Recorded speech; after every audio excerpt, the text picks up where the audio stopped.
it's Maria again from Still Dreaming Homestead.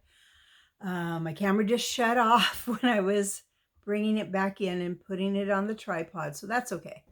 Um, but I just wanted to talk about being prepared for things a little bit. Um, I didn't get the weather report saying that we were going to have huge gusts of wind last night. So last night I was visiting with my son, and all of a sudden the wind picked up a little bit, and then we began having a brownout, which is where the lights were dimmer and everything was flashing on and off. That lasted for a little while, and I don't really like those because that can damage um, your electronic things and your electrical things.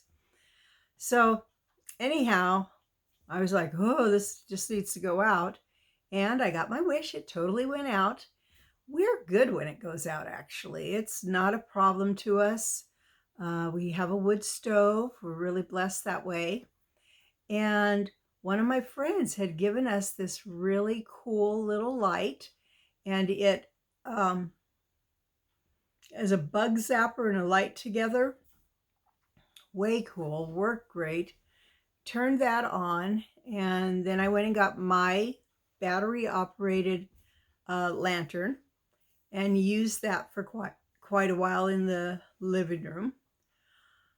And I just decided to read. It got so dark in the house that I went ahead and got one of the kerosene lamps and turned it on in the dining room, and that gave a nice glow, and it was very pleasant. It did not have much kerosene in it though. So I turned out having to get a different one, which that worked just fine. And so it dawned on me, oh, you need to get more kerosene or lamp oil and be prepared that way. These battery things are nice. I do stockpile batteries so that I can, have them whenever I need. Because out here, every year we get outages. I think probably the longest one we've ever had was maybe 6 days. And in that one, we did lose the contents of our freezer. But we have a generator, and so that should not happen again if we get a long one. Short ones, we're fine, no problem. And last night was actually really enjoyable. I read aloud. Jason was sitting in the living room too, and I read 3 newspapers because I just am really bad about keeping up to date with the newspapers. And then I began reading in a magazine that wasn't Backwoods Home. I can't think of the name, but it's one very similar to that, a homesteading one. And I read half to 3/4 of that. And so I learned some new things that I'm going to forage for this spring, and got some more ideas about fire safety because we are definitely in an area that has wildfires every single year. So one thing I learned is that when I had the new roof put on 17 years ago, or almost 17 years ago now, I should have probably went with metal because that is safer than the asphalt roof that I did put on. But that's not what I did, and so we just keep everything as cleared up and stuff as we can. And I will reread that article and see what else we can do to help keep us safe. We're pretty safe here because Jason does a great job of keeping things cleared up that are flammable around the area. We mulch all of our leaves for the garden so they're not spread out all everywhere ready to catch fire. So that's good. Not a problem during this season.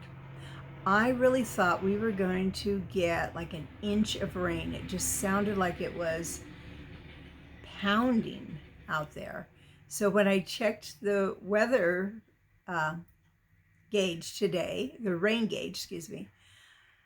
I was really surprised. We got 1/10 of an inch last night. So I guess it was just the force of the wind that was blowing that up against our windows and stuff and making it so loud. I really enjoyed the chimes last night too. I love chimes anyhow. They're very beautiful sounding to me. And last night we got to really hear them. So I know I need kerosene. I was really thankful. So when we get the milk jugs empty, I rinse them and fill them with water. So we have quite a lot of them. In fact, Jason was thinking I had too many of them filled with water, but that was great. We had water for flushing toilets and washing our hands, even for rinsing a few dishes. And so that was all really good.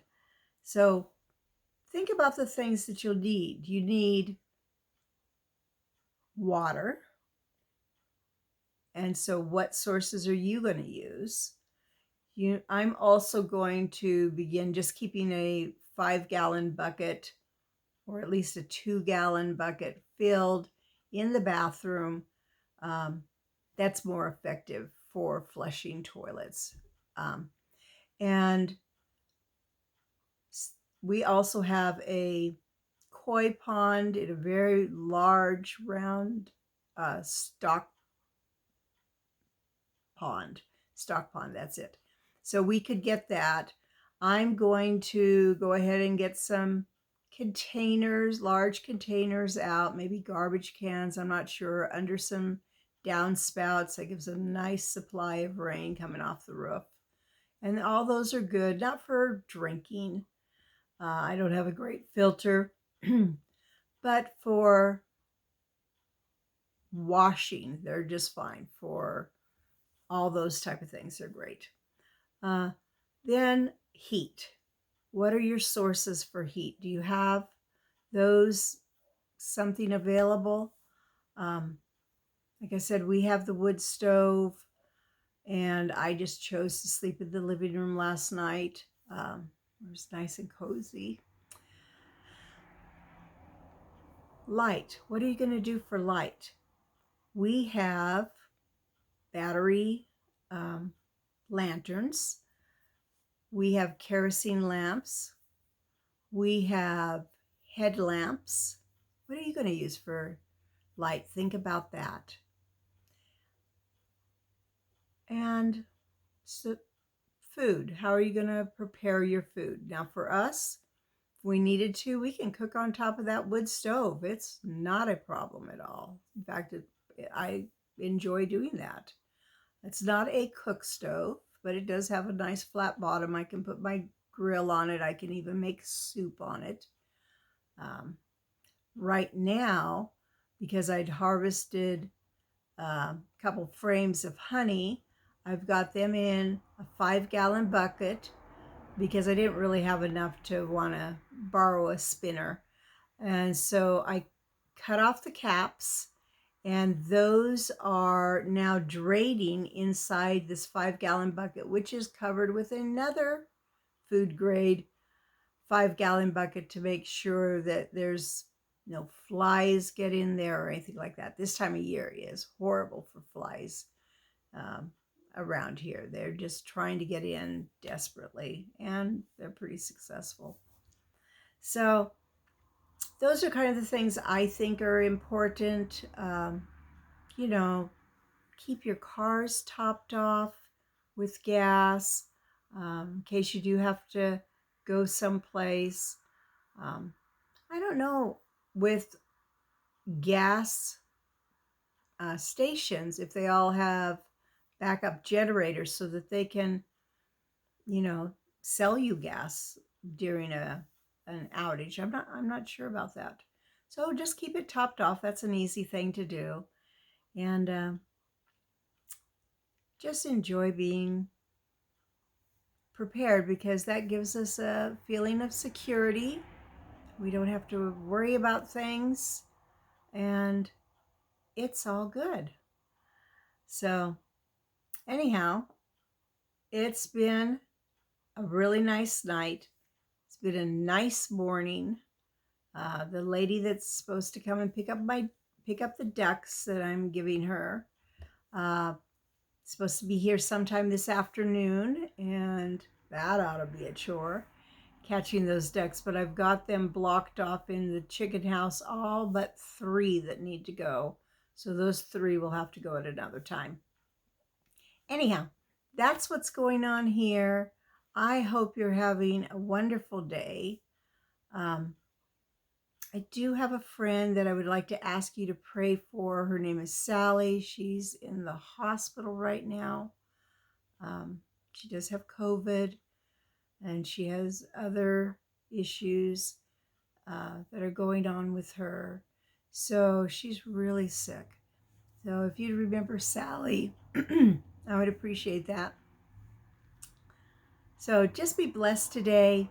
Do what you can. Enjoy your life. I pray blessings on you and yours when you're in your house, out of your house, in the day and the night. And whatever you do, keep dreaming.